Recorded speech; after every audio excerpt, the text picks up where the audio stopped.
Guys and welcome back to other episode of football daily. और episode में भाई सबसे पहले तो मैं तुमको बताता हूँ कि भाई इंस्टाग्राम पे अगर तुमने मेरे को फॉलो नहीं किया है तुम फॉलो कर सकते हो, क्योंकि भाई अब मेजॉरिटी ऑफ द जो रील्स शॉर्ट्स लसन प्लस मिलता जुलता घोड़े से शब्द वो वहीं पर ही डलता हुआ तुमको दिखेगा। यहाँ पर भी मैं डालूंगा लेकिन मेजॉरिटी वही डालूंगा। अभी इस चैनल पे मेरे को एक्सक्लूसिव वीडियोस पे मेरा थोड़ा ज़्यादा ध्यान है, तो वहीं पर ही आ जाना, वहीं पर ही थोड़ा लाइव सेशन भी करेंगे।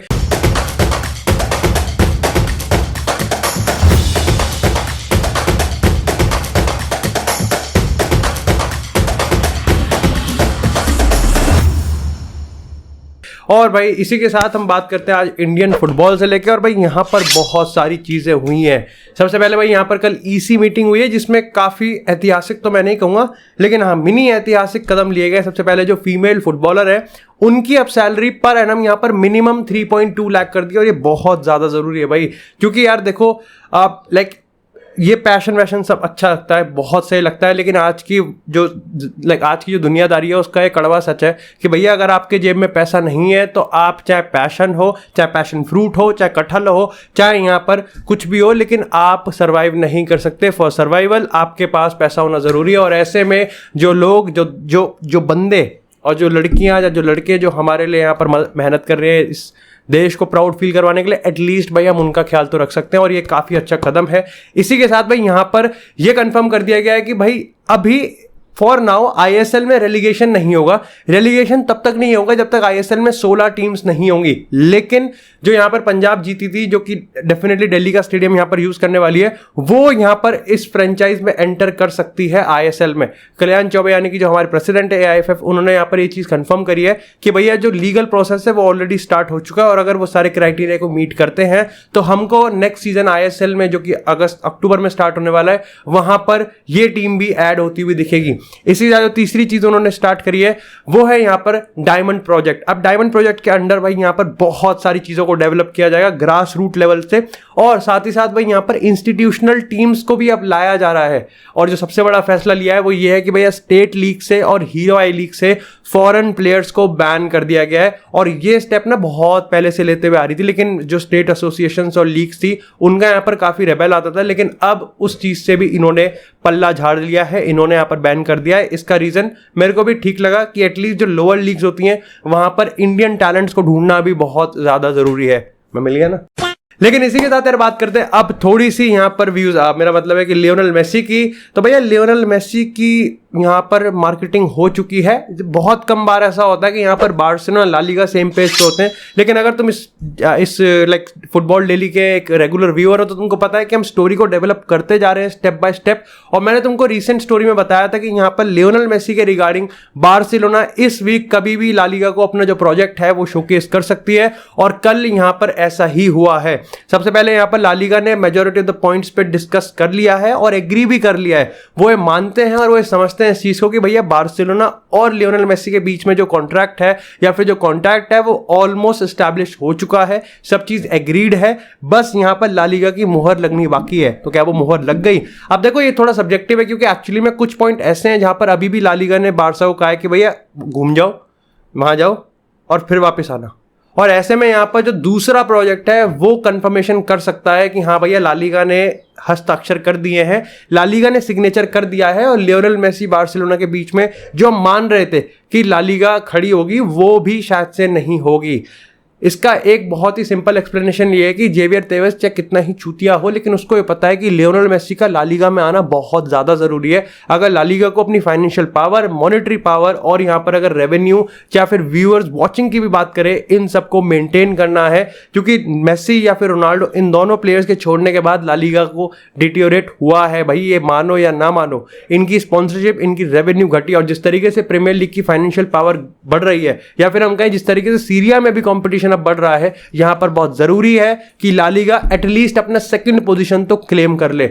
और ऐसे में ये मानते हैं, जेरार्ड रोमेरो ने कल ये अपडेट भी दी, ये जानते एफसी के थ्रू उन्होंने ये अपडेट दी कि भैया लियोनेल मेसी के रिगार्डिंग मामला इतना स्ट्रांग है कि एक्चुअली में एफसी बार्सिलोना ने मार्केटिंग भी स्टार्ट कर दी है। यानी कि जो मार्केटिंग तुम समझ सकते हो कि लियोनेल मेसी को अनाउंस करने के बाद जो सारा का सारा एंगेजमेंट खींचा जाएगा, उसकी प्रिपरेशन और उसका होमवर्क ऑलरेडी प्रिपेयर कर रहे हैं। बहुत काम है भाई, व्यूज लेने पड़ेंगे, मेरे को भी बहुत काम पड़ेगा।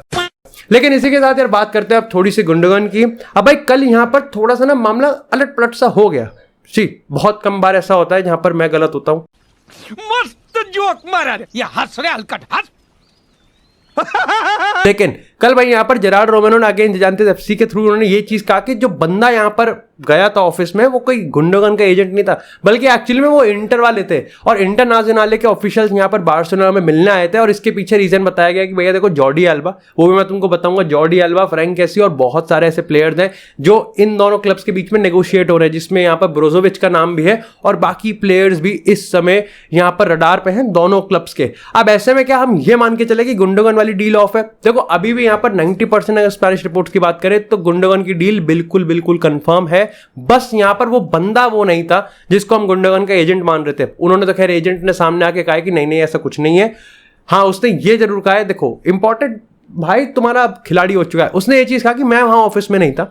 उसने ये भी कह दिया कि सिटी पे पूरा फोकस है अभी, लेकिन उसने ये नहीं कहा कि हमारा बार्सिलोना से कांटेक्ट नहीं है। उसने ये नहीं कहा कि हम बार्सिलोना के साथ नेगोशिएट नहीं कर रहे, और ये भी नहीं कहा कि गुंडोगन यहां पर सिटी के साथ अपना फ्यूचर देखता है। उसने बस ये चीज कही कि सिटी पे अभी के लिए सिटी पे फोकस्ड है, बेलिंगम वाला बिल्कुल हिसाब है।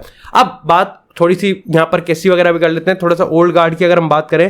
देखो बार्सिलोना में ओल्ड गार्ड के नाम पे इस समय यहाँ पर जॉर्डी अल्बा है और सर्जियो बुस्केट्स है। अब सर्जियो बुस्केट्स का जो एक नया कॉन्ट्रैक्ट रिन्यूअल है वो हो सकता है क्योंकि उसको लियोनेल मेसी के साथ खेलना है, लेकिन बार्सिलोना इस प्रोजेक्ट ओल्ड गार्ड और रियूनियन का जॉर्डी अल्बा को पार्ट बनाना चाहती नहीं है। लेकिन ऐसे में वो जॉर्डी अल्बा छोड़ना भी नहीं चाहते और इसीलिए यहाँ पर इंटर के साथ नेगोशिएट करना इस समय काफी इंपॉर्टेंट हो जाता है। इसी के साथ बात करते हैं थोड़ी सी चेल्सी की। तो भैया चेल्सी में इस समय दो बहुत ही इंपॉर्टेंट चीज है भाई। सबसे पहले तो यहाँ पर चेल्सी की खबर, चेल्सी की साइड से खबर आई है कि भैया वो मेसन माउंट को अपना फाइनल ऑफर दे सकते हैं, जो कि अगेन उसकी डिमांड्स को नहीं मीट करेगा, लेकिन कहीं ना कहीं चेल्सी अपनी तरफ से थोड़ा और पुश कर रही है कि मेसन माउंट यहाँ पर अपना कॉन्ट्रैक्ट एक्सटेंड कर दे। देखो मेसन माउंट उनका लौंडा है, तो यहाँ पर बिल्कुल भी नहीं चाहिए कि चेल्सी की उनका अकेडमी प्रोडक्ट यहाँ पर उनको छोड़ के चले जाए। और ऑफकोर्स मेसन माउंट की जो कैपेबिलिटी और जो टैलेंट है वो तो अनक्वेश्चनेबल है।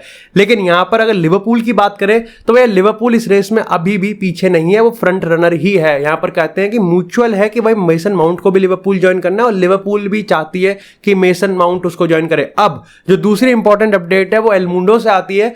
उन्होंने यहां पर यह चीज कहा कि भैया रीस जेम्स पे इस समय नजर गड़ाए बैठी है रियल मैड्रिड, और ऐसे में यहां पर 50 मिलियन में भैया ये रीस जेम्स उठा सकते हैं। क्यों? क्योंकि चेल्सी को एफएफपी के साथ कंप्लाई करना है और एफएफपी से कंप्लाई करने के चक्कर में यहां पर चेल्सी रीस जेम को सेल कर सकती है।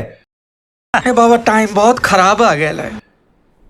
Tell me you are a चूतिया बाय नॉट सेइंग चूतिया, ये उस टाइप की रिपोर्ट है। देखो मैं तुमको कायदे से सही बात बताता हूं, अगर चेल्सी को ये करना ही है तो चेल्सी को अपने 32 चूतियों में से एक हीरे को ही निकाल के बेचना पड़ेगा। क्या काय हैवर्ट्स की वैल्यू इतनी नहीं है कि वो एफएफपी में कर सकें? अभी देखो इन पे सेलेबल एसेट्स में मैं बताता हूँ, काय हैवर्ट्स है, उसके बाद यहाँ पर इनके पे लुकाकू है, उसके बाद यहाँ पर इन पे एक दो प्लेयर और है, रूबन लॉफ्टस चीक है, उसके इन पे भी तो 2-3 जेम्स मिलर टाइप प्लेयर है, उसमें से रीस जेम्स उठा के देंगे। मतलब इतने बेवकूफ हैं क्या? खैर इसी के साथ अगर राइवल वॉच की मैं बात करूं तो भैया कूलीबाली चेल्सी और रियल मैड्रिड के सेकंड लेग से बाहर हो चुका है इंजरी के चलते। अब इंजरी की जब बात करी है तो यहां पर बात करते हैं भैया, देखो लिसांद्रो मार्टिनेज की वो जो पहले अपडेट आ रही थी एशिलिस है वो तो नहीं है, लेकिन हाँ भाई देखो दिक्कत तो है, लेकिन एक उस बहुत बड़ी बुरी खबर में अच्छी खबर बस इतना है कि भैया लिसांद्रो मार्टिनेज अगले सीजन के स्टार्ट होने में हमारे साथ होगा और ये बहुत इंपॉर्टेंट है। जैसा कि भाई हम बात करें शॉर्ट टर्म की तो भाई देखो शॉर्ट टर्म में शायद से थोड़ा दुख होगा हमको कि अभी नहीं है, लेकिन लॉन्ग टर्म में हमको लिसांद्रो मार्टिनेज चाहिए। मरी क्या है यार उसकी। लेकिन इंपॉर्टेंट ये है कि भैया टेन हैग के काम, टेन हैग पे बहुत बड़ा जॉब है कि भैया टॉप 4 आप कैसे फिनिश करोगे। ऐसा ना हो कि कहीं ना कहीं मैनचेस्टर सिटी को हरा के सेकंड फिनिश करने वाले सपने देखने वाली यूनाइटेड कहीं टॉप 4 के भी उस तार पे लटकी रहे और अल्टीमेटली वहां से गिर जाए, ये भी अपन को ध्यान देना पड़ेगा। लेकिन क्या जब बात थोड़ी सी अब गावी की हो ही रही है, गावी की तो नहीं है, लेकिन इसी के साथ यार बात करते हैं अब थोड़ी सी बार्सिलोना से अगेन, क्योंकि भैया गावी के चक्कर में यहाँ पर मामला थोड़ा गड़बड़ाया हुआ है। अब देखो पिछले कुछ टाइम से धीरे धीरे धीरे करके मैं स्टोरी डेवलप कर रहा हूँ तुम्हारे साथ कि भैया गावी को लेकर ये प्रॉब्लम है, ये प्रॉब्लम है, ये प्रॉब्लम है, लेकिन एक्चुअली में प्रॉब्लम है नहीं। लेकिन अब ना मैं गावी का नाम लेके ना मामला थोड़ा गर्म हो रहा है ट्रांसफर मार्केट में, और उसके पीछे 2 रीजन है। देखो सबसे पहले तो इसका जो कॉन्ट्रैक्ट का बकचोदी चल रही है वो, और दूसरा यहाँ पर गावी का एजेंट। और तीसरा जो सबसे बड़ा खिलाड़ी है वो है भैया 2 क्लब बायर्न और चेल्सी। अब देखो according to some reports Chelsea बिल्कुल एग्रेसिव जा सकती है गावी के लिए, यहां तक कि ब्लैंक चेक भी दे देगी। बायर्न भी यहां पर अपना बैंक तोड़ने के लिए तैयार है गावी को साइन करने के लिए। और मेरा यहां पर सिर्फ एक सवाल है, तुमने एटलीस्ट गावी से पूछा है मैं ब्लैंक चेक दे रहा हूं, मैं बैंक तोड़ रहा हूं, तू आएगी मेरे साथ, ये पूछा है गावी से? क्योंकि अगर मैं तुमको अंदर की खबर बताऊं तो गावी बार्सिलोना की जर्सी के अलावा कोई और जर्सी पहनता ही नहीं है, बिल्कुल भी नहीं, जॉकी और रूपा के अलावा। लेकिन भैया यहां पर ये कंफर्म है कि गावी नहीं है और ये चीज बार्सिलोना को ही पता है, लेकिन बार्सिलोना इस चीज के रिगार्डिंग इतना प्रायोरिटाइज नहीं काम कर रही कि भाग नहीं रही, क्योंकि उसको पता है कि गावी यहां पर सिर्फ और सिर्फ बार्सिलोना के लिए खेलना आता है। भाई जर्सी की भी कोई वैल्यू होती है यार, और बार्सिलोना को इसको पता है। अगर वो इसका ग्रांटेड ले रहे हैं तो इसमें गलत क्या है? कायदे से बात। अब कल को कोई विनीसियस जूनियर पे डोरे डालने लगेगा तो हमारी थोड़ी फटेगी, जब हमको पता है कि वो विनीसियस सिर्फ मैड्रिड के लिए ही खेलना चाहता है। लेकिन इसी के साथ जब बात थोड़ी सी मैड्रिड की हुई है तो भाई मैड्रिड से भाई कार्लो एंसेलोटी के रिगार्डिंग भैया अपडेट ये आ रही है कि एंसेलोटी चाहते हैं और ये होकर रहेगा कि एटलीस्ट 2024 तक वो रुकने वाले हैं, और चैंपियन लीग की जो परफॉर्मेंस है वो उस पर डिपेंड नहीं करती। और रिसेंट टाइम्स में कार्लो एंसेलोटी की जो थपथपी है, जो अथॉरिटी है, वो कहीं ना कहीं रियल मैड्रिड के ऑफिस में इस समय थोड़ी इंप्रूव होती जा रही है। कल एक बार फिर से उन्होंने प्रेस कॉन्फ्रेंस में ये चीज़ कही है कि मेरे प्रेसिडेंट से यहाँ पर जो रिलेशन है वो काफ़ी ज़्यादा स्ट्रांग है, और तुम देख लेना मैं यहाँ पर 2024 तक रुकने वाला हूँ।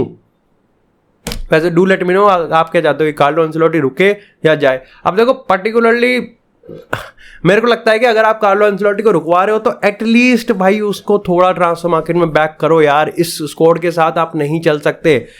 यस अभी हम बहुत अच्छा खेल रहे हैं, बट हु नोज अगले सीजन हम बुरा खेल जाएं और अगले सीजन बिल्कुल ही डेट्रीमेंटल हो जाए और लेवल इस चीज पे खराब हो जाए कि यहां पर कार्लो एंसेलोटी को मिड सीजन सैक करना पड़े। अब अगेन इसका उल्टा भी हो सकता है, मैं नेगेटिव होने की कोशिश नहीं कर रहा कि क्या पता ऐसा ही अच्छा खेल जाए कि भाई अगले सीजन ला लीगा भी जीत रहे हैं और चैंपियन लीग में भी बहुत आगे तक जा रहे हैं। लेकिन अगेन अगर आप ट्रांसफर मार्केट में थोड़ा सा बैक कर दोगे, थोड़ा सा ऐसे पिछवाड़े पे पुच्ची सी दे दोगे तो कहीं ना कहीं अच्छा सा लगता है। लेकिन इसी के साथ यार बात करते हैं अब थोड़ी सी क्लॉप की।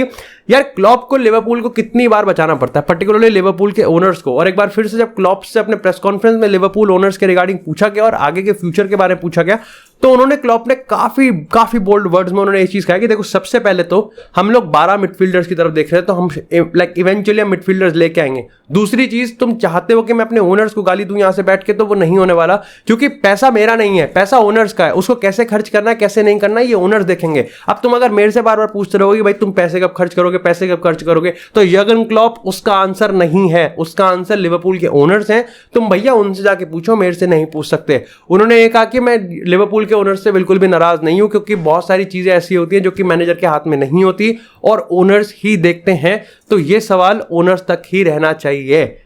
अल्टीमेटली भैया ये हिसाब है कि लिवरपूल के जो ओनर्स हैं, जब बेलिंगम की रेस से लिवरपूल बाहर हुई है तो एम्बैरेसमेंट तो हुआ है, लेकिन ऐसे में एनफील्ड को एक रीजन तो चाहिए कि वो भी क्यों नए सीजन के आने का वेट करे और नए सीजन में ऑफ द पिच होने वाली जितनी भी हरकतें हैं उसके लिए एटलीस्ट एक्साइटेड क्यों रहे।